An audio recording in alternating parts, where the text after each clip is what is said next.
হালিমা বেগমকে জিজ্ঞাসাবাদ করার সময় কিছুটা অসংলগ্নতা খুঁজে পায়। তার উপর ভিত্তি করে আমরা ঘটনাস্থলে সুরতহাল এবং অন্যান্য কার্যক্রম পরিচালনার সাথে সাথে ছায়া তদন্ত করতে থাকি এবং প্রকৃতপক্ষে ঘটনা আরো গভীরে যাওয়ার চেষ্টা করি। সেই সূত্রে আমরা জানতে পারি একজন ব্যক্তির নাম, যার সাথে হালিমা বেগমের সংশ্লিষ্টতা খুঁজে পাই। তখন আমরা হালিমা বেগমকে থানায় নিয়ে এসে জিজ্ঞাসাবাদ করি। জিজ্ঞাসাবাদের প্রাথমিক পর্যায়ে হালিমা বেগম সকল কিছু অস্বীকার করে, কিন্তু আমাদের তথ্য নির্ভর প্রযুক্তি এবং ম্যানুয়াল সোর্সিং এর মাধ্যমে প্রাপ্ত তথ্যের ভিত্তিতে জিজ্ঞাসাবাদ করায় এক পর্যায়ে হালিমা বেগম আশরাফুল ইসলাম মিঠুর নাম আমাদের কাছে জানায়। আশরাফুল ইসলাম মিঠু সম্পর্কে প্রবাসী নুরুল ইসলামের দুঃসম্পর্কের আত্মীয় হয়।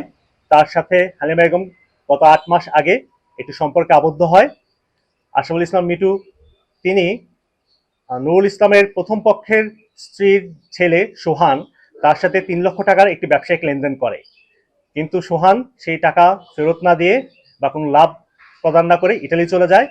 সেই টাকা উঠানোর জন্য মিঠু হালিমা বেগমকে চাপ প্রয়োগ করে এবং পরিকল্পনা করে যে নুরুল ইসলামের বৃদ্ধা মাতা পারুল বেগমকে ডাকাতির মাধ্যমে তার স্বর্ণালংকার এবং টাকা নিয়ে টাকাটি উদ্ধার করবে।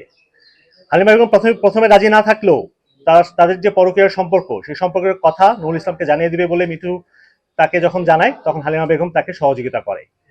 ঘটনার দিন 27/2/2026 খ্রিস্টাব্দ রাত আনুমানিক 8:30টায় হালিমা বেগম নিজে ওই বাসার দরজা খুলে দেয় এবং মিঠু এবার নগদে পাচ্ছেন হেলিকপ্টার অফার, তাই কেনাকাটার পেমেন্ট নগদে করুন আর বুঝে নিন 2000 টাকারও বেশি ক্যাশব্যাক সহ হেলিকপ্টার রাইড। পেমেন্ট শুরু করুন আজই।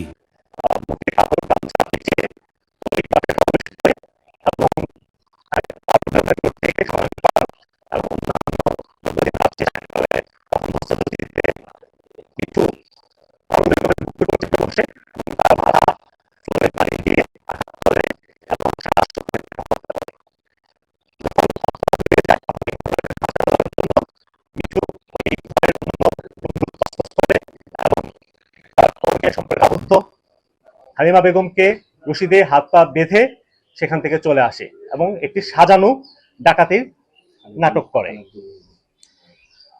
যাওয়ার সময় মিঠু কানের দুল এবং হালিমা বেগমেরও, পারুল বেগমের সাথে সাথে হালিমা বেগমেরও কানের দুল নিয়ে যায়। তো বিষয়টি আমরা তদন্ত করে যখন পাই, তারপর আমরা মিঠুকে গ্রেপ্তার করার জন্য আমরা একটা অভিযান পরিচালনা করি এবং তাকে আমরা গ্রেপ্তার করে নিয়ে আসি এবং মিঠুর বাসার পাশে নির্মাণাধীন বাড়ির বালুর নিচে গর্ত করা অবস্থায় আমরা তার রক্ত মাখা গেঞ্জি এবং লুঙ্গি এবং অন্যান্য আলামত উদ্ধার করি। সে আলামত আমরা পরীক্ষা করার জন্য ফরেনসিকে অলরেডি পাঠিয়েছি। এই হচ্ছে আমাদের সার্বিক তদন্তের অগ্রগতি। এই বিষয়ে আমরা পরবর্তীতে আইনানুগ ব্যবস্থা নিব এবং আপনাদেরকে অবগত করব।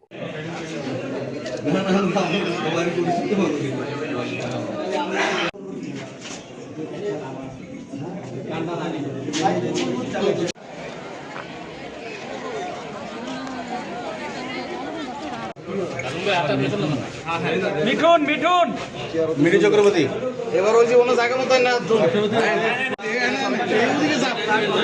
ভিক্টিমের পরিবার থেকে অচিরেই মামলা দায়ের করা হবে, তখন হচ্ছে আপনাদেরকে মামলার সার্বিক ডিটেলস দেওয়া হবে।